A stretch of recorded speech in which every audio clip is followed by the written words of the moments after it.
Ito naman mga idol, nakababahala umano ang talamak na deep fake o yung mga video at litrato na gamit ang artificial intelligence o AI sa mga social media platforms ayon sa ilang kabataang Pangasinense. Anila, isa umano ito sa nagagamit sa pagpapakalat ng maling impormasyon at ipinopost sa mga pangunahing social media platforms. Nakakabahala siya kasi meron yung to the point na pwede siyang magamit for scam, and then pwede rin siyang magamit na ayun, pang gawa ng fake news. Mahirap na rin umano sa panahon ngayon ang pagkilati sa totoo at peking video at litrato dahil habang patuloy ang paglawak ng digitalization ay may nagiging kapanipaniwala o mas nagiging kapanipaniwala umano ang itsura ng mga inilalabas na edited contents na may kalakip na maling impormasyon.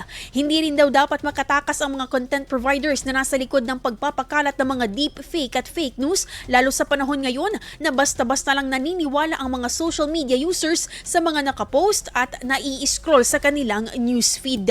Kasi parang nagagamit na po kasi ang mass media as parang main na source ng mga news, ganun po. And sa panahon ngayon, talamak talaga ang fake news. So mas pabor ako na registered sila para maging sabi natin responsible sila sa mga sinishare nilang mga content.